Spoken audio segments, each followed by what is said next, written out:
This National RTAP training tutorial for GTFS Builder focuses on demand response services and how to develop a flex workaround within the current constraints. As you may recall, you need to have bus stops and times considered as a route that all riders could step on board, and that is required for static GTFS.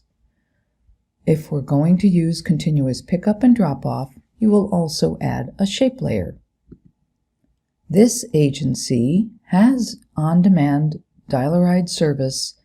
However, if a rider comes to the website, they would need to go to the Other Services tab and choose Dial-a-Ride.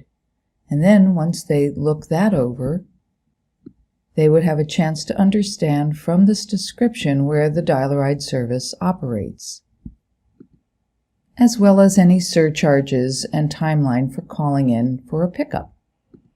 In the case that riders don't know how to get to the website and find out that there is a service available, we've developed a workaround. In this area, in this bright green zone, this entire area is available for dial-a-ride service. So for this segment, a rider would say that they'd like to travel from there into Port Angeles, and on the left side in their trip plan details, an alert comes up that the rider must call for a pickup. And then, depending on where they live, anywhere near this bus stop, they will get picked up door to door, dropped off at the fixed route connection, which is how this operation works for this agency, and then continue on their way. All of the surcharges and fees for this extra service are included in the cost. At our partner dash, we've developed a series of segments that connect into the fixed route service for this dial-a-ride area, and in this segment we're seeing the portion of the route and trip variation that was used by this rider to get where they need to go and connect into the fixed route service. In our import-export workbook, we added stop locations along the areas where this service offers demand response, and in those cases we added some language that said that the rider must call 24 hours ahead for a pickup, right in the stop name.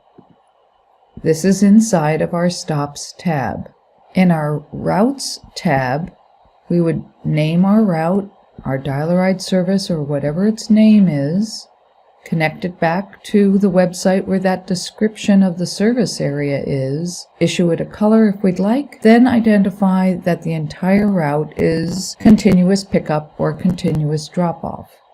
We use a 0 to indicate the feature continuous pickup and continuous drop-off. The flag that turns on that the rider must call for a pickup or drop-off, separate from it being in the bus stop name, is inside of our schedule generator file in our Schedules v3 tab.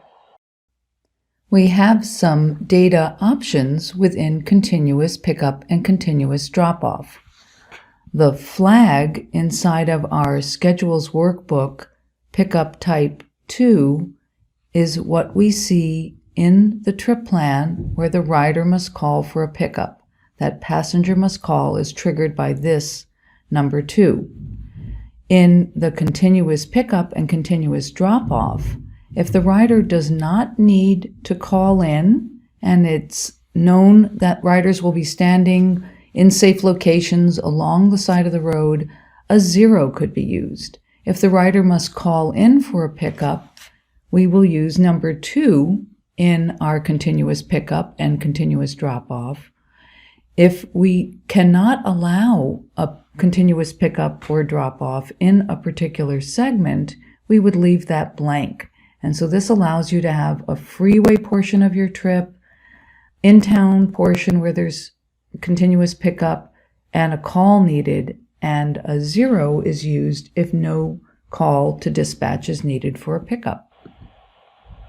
Once we've identified the segments or trip variations that we'd like to show to create our service area with the stand-in stops and stand-in route, we can use the stops inside of our My Maps layer to very quickly create, using the Add Directions, we just start typing in any of the stops that we have to create a shape line, and then bring that shape line into our Import-Export workbook as detailed in the video related to shapes.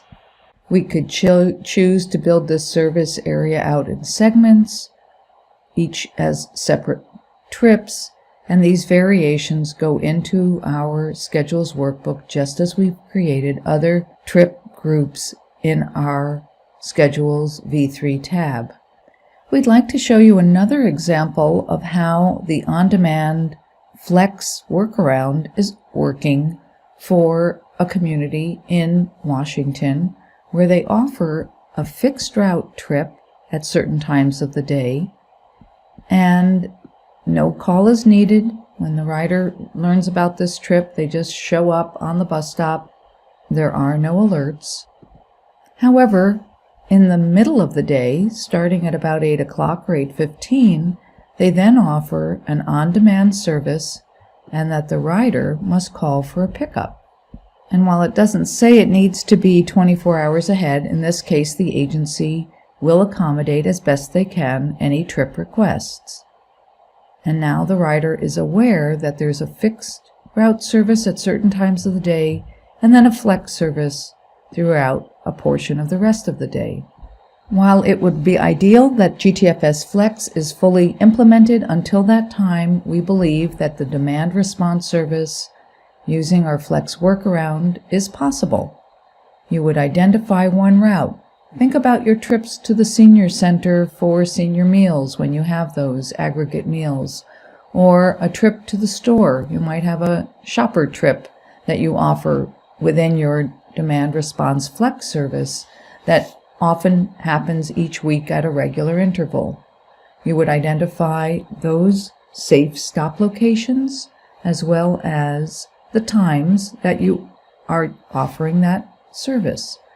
You'll be able to build shapes in a few clicks using My Maps. All of the route that's flexible or segments of the route that are flexible are identified in the Schedules V3 tab, and you would identify with a number 2 that riders must call for a pickup or drop-off. We welcome your feedback or questions. Support@nationalrtap.org. Thank you for your interest in GTFS Builder.